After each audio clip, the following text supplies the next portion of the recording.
everyone. Okay, I have a fun activity for us, but you can't play it by yourself. So right now, I need you to go get everyone in your house. Mom, dad, brother, sister, the dog, the cat, the gerbil, even the pet rock. So go ahead, pause the video real quick and grab everyone. Okay, now the whole gang is here, we are going to play Would You Rather. Yep, I'm gonna give you two options, and it is up to you to decide which you want. So I will tell you which side of the room to stand on to make your choice. So, for example, would you rather vanilla or chocolate? If you would rather vanilla, stand on the left side of your screen. If you would rather chocolate, stand to the right side of your screen. Got it? Okay, I'm gonna be playing with you and I'm gonna bring my friend Kelsey to play with us as well. Here we go. Okay guys, here we go. Stand on this side if you would rather go on a roller coaster. And stand on that side if you'd rather go on a water slide. Ready, go. Perfect. Now, on to our next one, round two. Stand on this side if you want to be a wizard. Hello, Harry. Stand on that side if you'd rather be a superhero. Ready, go. Batman all the way. Okay, now for our third one. Stand on that side if you want your skin to be blue forever. Stand on this side if you'd rather your teeth be purple forever. Ready, go.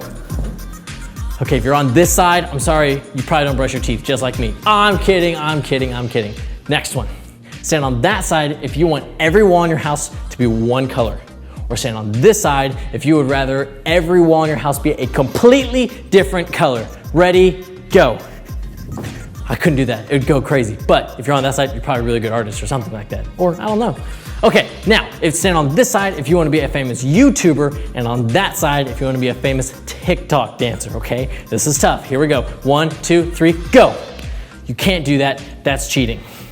Don't do that, gotta pick one. Okay, perfect. Now for our next one. Stand on this side if you want to be a grown-up forever. Stand on that side if you want to be a kid forever. Okay, 1, 2, 3, go.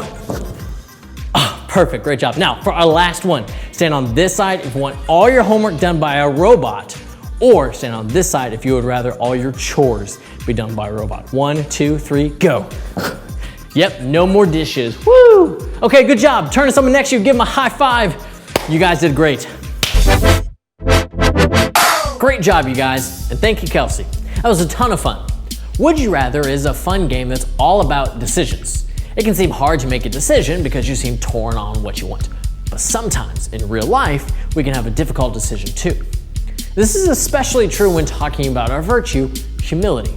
Humility is putting others first by giving up what you think you deserve. You see, putting others first is a decision. You can decide if you're going to put someone first. You can decide to not do what you want to do and to do what the other person wants. But that's a pretty hard decision, right? Quite a bit harder than if you want to dye your skin or your teeth. So today, we're going to be checking in with our Bible story. And we're gonna see Jesus show us how to be humble and how to put other people first. So, as we dive into our Bible story, repeat after me. Say, the Bible's God's word. Say, the Bible is truth. Awesome. Let's take a look. The Bible. It's 66 books of history, stories, letters, and poetry that fit together to form God's one big story. The epic adventure of how He created us and loves us so much made a way to rescue us. As we travel through the Bible, from Genesis to Revelation, we discover people who met God and found their lives changed forever. And now for an amazing story, inspired by the book of Matthew, chapter 26, verses 36 through 56. For months, the Jewish religious leaders had been plotting to silence Jesus. He called us pretenders, snakes! On the Sunday before Passover, Jesus entered Jerusalem to great cheers from the crowds. Blessed is the one who comes in the name of the Lord! But even as the crowd swarmed in to see what Jesus would do and say, one of Jesus' closest followers, Judas, went to the religious leaders with a very sneaky plan. What are you willing to give me if I deliver him over to you? How about a cool 30 pieces of silver? Jesus knew these plans, but he also knew that his mission was to face those who hated him and let them take him without defending himself. He prepared his closest friends for this during a Passover meal, and then afterwards led them out of the city toward the Mount of Olives. Judas had already left them. In a little while, you will no longer see me. Then after a little while, you will see me. I came from the Father and entered the world. Now I am leaving the world and going back to the Father. The air cooled as the evening darkened. This very night, you will all turn away because of me. Peter, the most outspoken of Jesus' friends, quickened his step and tightened his hand on the sword he was carrying. All the others may turn away because of you, but I never will.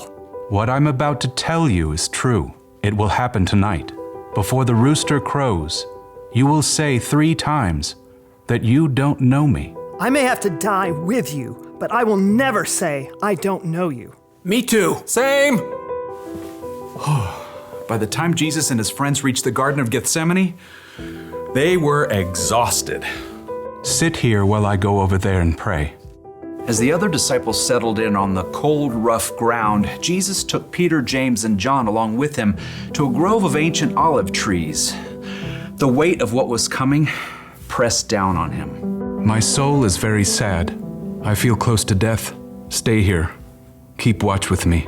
We're here for you. We got this. Prayers. The 3 friends found seats among the knotted tree roots, and Jesus went on a little further. Then suddenly, he fell down on the ground, face first into the dirt. Words poured out from deep inside.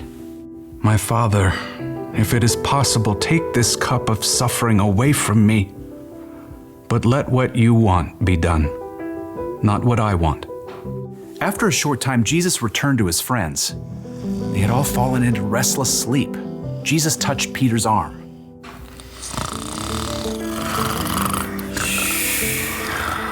What? Huh? We're just praying. Couldn't you men keep watch with me for 1 hour? Watch and pray. Then you won't fall into sin when you are tempted.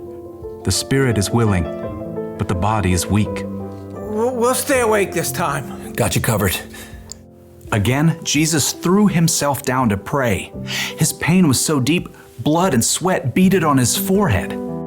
My Father, is it possible for this cup to be taken away? But if I must drink it, may what you want be done. Jesus returned to his friends once more, to find them still sleeping. The agony in his spirit forced Jesus to lay his heart out to God once more. He prayed the desperate words again, begging God to take away what was coming, and at the same time, revealing his complete trust in God's plan. Let what you want be done, not what I want. At last, Jesus knew the time had come. He returned to find Peter, James, and John buried deep in sleep. Beyond them, his other followers slept too. Are you still sleeping and resting? The disciples struggled through a fog of sleep, blinking and yawning. Below them, torchlight showed an angry mob climbing up the hill. The men were waving swords and clubs, shouting as they came. Look, the hour has come. The Son of Man is about to be handed over to sinners. Get up, let us go. Here comes the one who is handing me over to them. Jesus' friends staggered to their feet, and Peter clutched his sword. As the mob marched closer, they could see the man in front of the mob. It was their friend Judas. Judas? What are you doing? The mob had been sent by the Jewish religious leaders. Judas had already explained to them that he would greet Jesus with a kiss, so they would know exactly which man to arrest. Greetings, teacher. Judas ignored the other disciples and went directly to Jesus, kissing him on the cheek in greeting. Jesus drew back and looked Judas directly in the face. Friend, do what you came to do. The mob surged forward as the disciples just stood there, frozen and confused. As men grabbed Jesus, Peter suddenly sprang to life, awkwardly drawing his sword. Should we use our swords? Peter didn't wait for an answer, but he struck out wildly. His blade sliced right through the ear of the high priest's servant. Oh! Stop this! Jesus touched the servant's ear. Immediately, he was healed. Put your sword back in its place. Do you think I can't ask my Father for help? He would send an army of more than 70,000 angels right away. But then how would the scriptures come true? They say it must happen in this way. Jesus turned back to the mob and the men who held him.